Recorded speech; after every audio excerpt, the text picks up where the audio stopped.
Hello everybody, good morning, good afternoon, and good evening depending on where you are in this amazing world. My name is Donovan Jolly and welcome everybody once again for another amazing video of DIY investing. I am expecting a major move coming inside of the crypto markets. In today's video, we're going to be talking about how to position ourselves in the most profitable way because at the end of the day, Bitcoin has been going sideways for over 100 days. This is something that has always created some of the biggest moves that we've ever seen in prior Bitcoin cycles.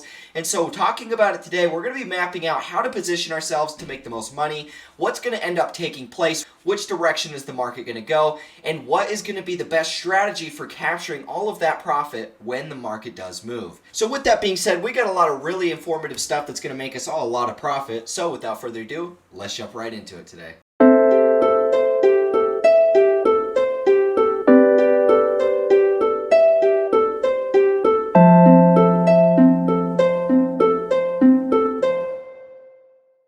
Alrighty guys, so here we are jumping into today's video. You maybe noticed that my intro is a little bit different, and it's because I just got sick of saying the same thing. If you guys want my ebook and you guys want to check out my free Discord server, links are going to be in the description for anybody that wants to join.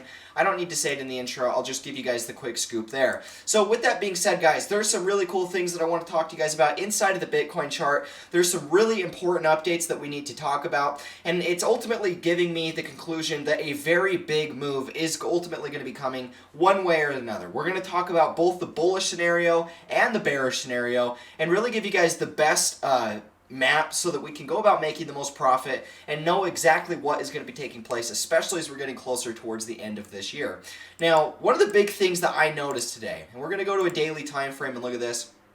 This was something that I personally noticed, and when I saw it, it made me wonder why nobody else was talking about it. And I guess it really doesn't matter. Not everybody needs to be talking about this, but in my opinion, it felt like it was something that most people are overlooking.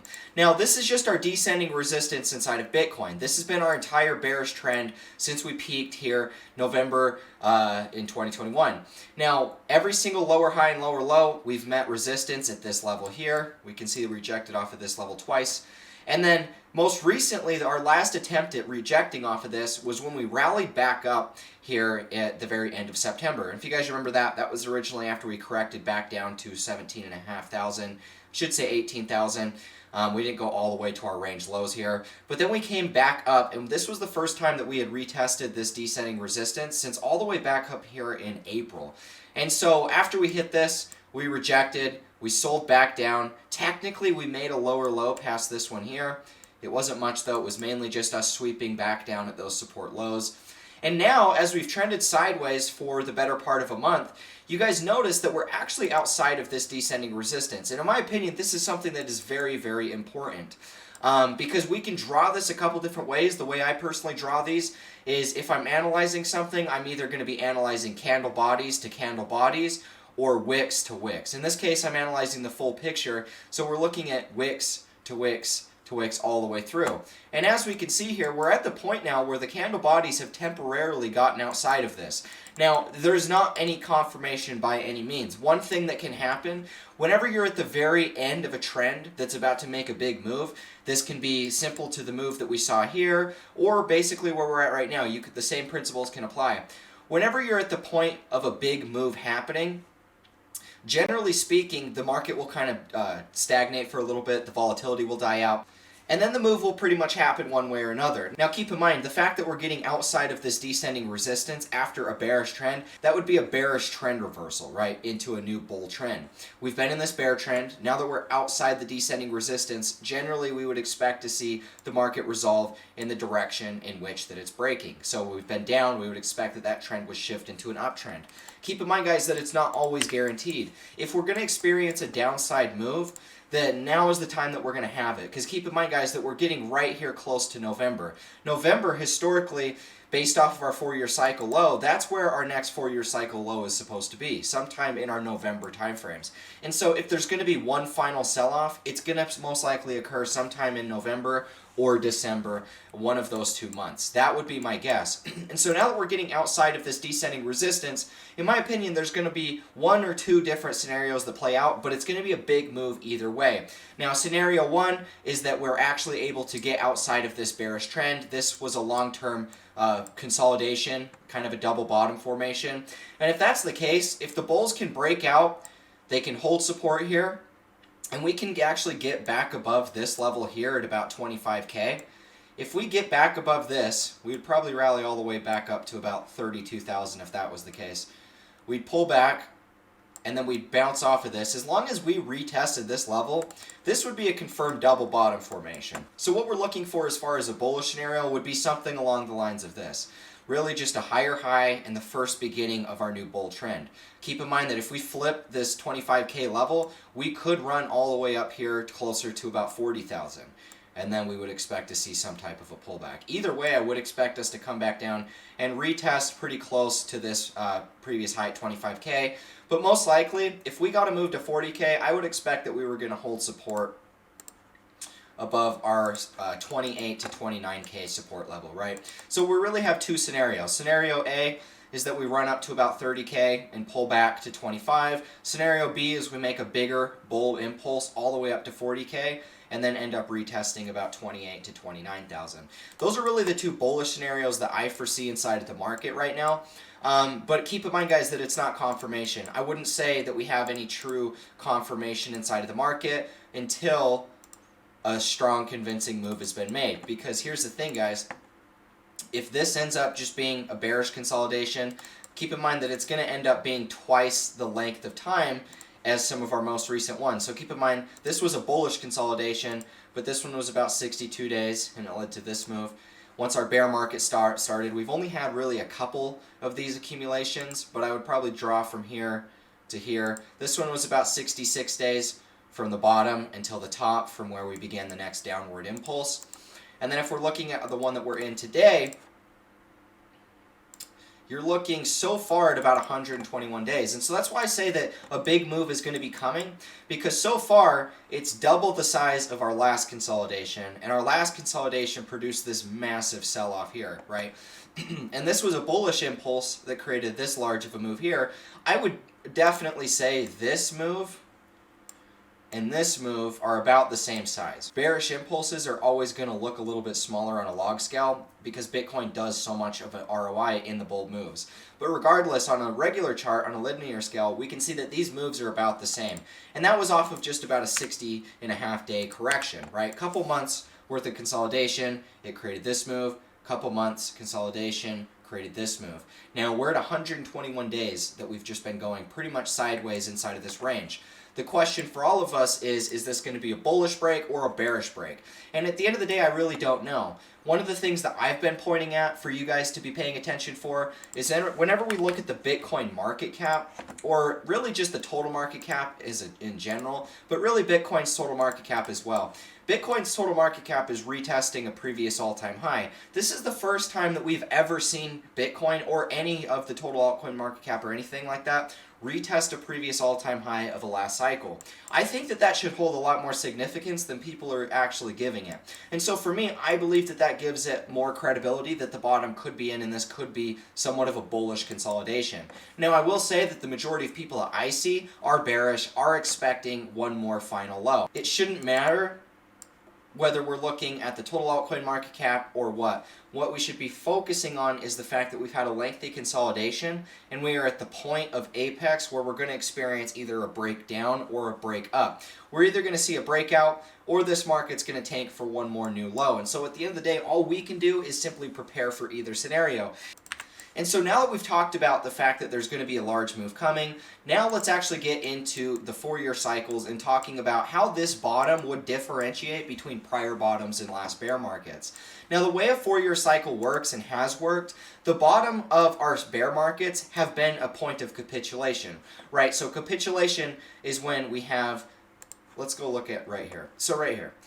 So capitulation. I am getting 100% out of the markets. I can't afford to lose more. This is where the average retail investor completely panic sells everything. They can't handle the crash. It's way too emotional for them. And this is initial, usually right within the first sell-off, right? Right when we make our first major sell-off from the all-time highs. And then they capitulate. Even though we can make a lower low, it doesn't really change anything. The majority of people that we're going to panic sell do it during here at the big leg down after the highs. So when we're looking at this market, if you're going to notice, every single one of our prior bear markets have ended in this sort of a way. This was the low. This was the low. Technically, you could have made the case on Bitfinex, this one made a lower low, but I'm not going to count that because this is following perfectly on all of the other charts. And so you might have one outlier, but a lot of that has to do with volatility on exchanges. Now, this was the bear market bottom here. This was the bear market bottom here. We're also going to see here at 2018, when our bear market bottomed at 3,200, this was also a point of capitulation. We had consolidated on the support floor for 6K for like 8 months, and then we caved right here as we were getting into November. That was when we made our big move, was in November of 2018, and that was what led us for that final capitulation heading into the end of our year time frames. Now the thing is, guys, the end of the year is not some joke. I don't come up here just talking about this because it's some fairy tale thing. Our prior cycles have followed this, and so everybody should give it some sort of credibility. In my opinion, when Bitcoin topped here in November of 2021, that should have given everybody a pretty clear identification that, hey, the market cycle as far as the 4 years are very much still strong and following. Now, the only real differences that we have here, this one was only 1,155 days, and so I think a big factor of that has to do with the fact this first cycle just had almost no money into it, and so it took more money inside of the overall market cycle to get us following and sinking closer up to the 4-year cycle. So let's talk about where our next data point comes in, because really, where our next projected bottom is going to be is sometime in November, right? So that's where our next 4-year cycle is projected to bottom. Now here's the thing. This first cycle here from bottom to bottom, because that's the way you measure it, this one was 1,155 days, so it was a little bit short. It's not like it can't happen. This proved that it can happen. Now, if we measure from this peak low to this peak low, this one was 1,428 days. We were still just shy of 1,450 being a true 4-year cycle, but nonetheless, this is still the same thing. I mean, you can give or take a month. This one was, you know, over 100 days off, but at the end of the day, you're going to see somewhat of a variance. As we've got more money, we've seen that the time actually syncs up closer with this. So now we have this cycle, and this was our cycle low most recently in 2018. So we go 1,455 days, and that's going to sync us up with our next projected low. Now, 1,450 days is going to be taking us to basically the end of November to the beginning of December. Now, keep in mind that if we end up bottoming closer to what the last cycle did with 1,428 days, then we would be looking at time frames a little bit closer towards the 1st of November. So the big point that I'm trying to get at for you guys is expect a big move sometime in November and December, because not only are the time frames lining up for that, but the length of consolidation that we've been in is lining up for that. And I really wouldn't be surprised for the market to see one more capitulation type event. So we rally all the way down to like 14K or something. And I really wouldn't be surprised to see something like that play out, because this is the thing, we saw this play out in our last cycle. We saw somewhat of a variance of this in our 2014-2015 bear market, and we can see that right here. We kind of held support at this level for quite a while. We maintained this descending resistance, kind of a descending triangle formation. This became resistance, and then that led for one final capitulation right here to complete at the end of our 4-year cycle. The same sort of thing kind of happened here. We just never made a support floor. We just kind of capitulated straight into a bottom. And so if we have all of these different points to pull off of, there's no reason to suspect that we can't get a final capitulation to end this bear market, considering that's how all of our prior bear markets have ended, in a true capitulation. What we've been in so far is not the same. And I can give you guys an exact example of this. We can see right here that where we saw true capitulation, where just the very end of a downtrend, which, keep in mind, guys, we're not out of the blue yet. If we have one more capitulation, then that would just invalidate this. But keep in mind that where we had capitulation so far was here in June. So this big move here, we saw capitulation, we rallied back up, and then this was kind of us retesting our support low. So the question is support going to hold, or are we going to have one final capitulation? And that's to be decided. I could see it going either way. At the end of the day, the move that we're having so far, with Bitcoin being outside of descending resistance, shows that there easily could be quite a bit of bullish support in here. And so far, the way that the price action is looking on the shorter time frames, this is looking like we could see a move to the upside. Keep in mind, guys, that what we have to see if that's the case if Bitcoin's going to be bullish, we have to get above this 25K level. Once we can get above that 25K level, in my opinion, that pretty much should cement the bottom being in, because that would confirm a double bottom formation, which double bottom formations are long-term reversal signals. And we can go all the way back down to this bottom to give us an example of what that looks like. And this could even be kind of a triple bottom formation, but nonetheless, it's still kind of the same thing, just a big bottom, bottom, bottom. And then that was the reversal of our bear market. And then that created the 2017 bull run. So here we have the potential of something similar playing out, and I can definitely see it going either way. At the end of the day, bullish support is breaking 25K and really above 25.2K. And then at the end of the day, so far, bearish scenario is that we just get one more capitulation that would take us somewhere around 14,000 would be my guess. And so really, I see it either way. Like I said, guys, I'm not going to try and draw a conclusion. I'm prepared for both. If we get a lower low, I'm ready to buy that dip. I've already been buying throughout this period, so if we break out, it doesn't really matter all that much. For me, one of the big things that I'm looking at that I think a lot of people are fading is the fact that Bitcoin's total market cap, as well as just the total market cap in general, counting altcoins, is also just sitting on a previous all-time high. And I can't get it out of my head that this is some type of bearish setup that isn't going to hold support. My belief, if I had to pick one, is that we're bullish. That's just my apparent belief. But keep in mind, guys, I've been wrong in years past, and I can definitely be wrong here. And so that's why I say that just prepare for both scenarios. If you have money, wait to buy some on the sideline dip. And if you haven't accumulated, I don't see that you can go wrong by doing it now. I mean, what we're looking at right now so far is pretty close to prior bear market corrections. I mean, if we saw one more low, that would put us closer to those. But our bull market wasn't quite as parabolic as years past either. So that could pinpoint to why we wouldn't see quite the same bear market and why it actually holds support. Well, keep in mind that another big factor is we've never retested a previous all-time high of the last cycle either. So there's a lot of differences that we've never had in this cycle, and that's why I'm saying that it really could go either way and why I'm preparing for both scenarios. So thank you guys so much for watching. If you found value in this, leave a like, comment, and subscribe. Hit the notification bell so you don't miss out on any of these amazing videos. If you guys want to join the Discord server, download my free ebook, or also you guys want to sign up for my signals, follow all those trades that I post, all of that stuff. Links are going to be in the description for all of that. No matter what you guys want to find, all of it's going to be in the description. You guys also can join anything that you want. Sign up for my Discord server if you guys want to get more information on that stuff. But at the end of the day, most of what I do is really inside of my private Discord. So if you guys want to follow really all of the stuff I'm doing, you guys got to join that. And that website link is going to be in the description. Thank you guys so much for tuning in. And with that being said, I will catch you in the next one. As always, peace out.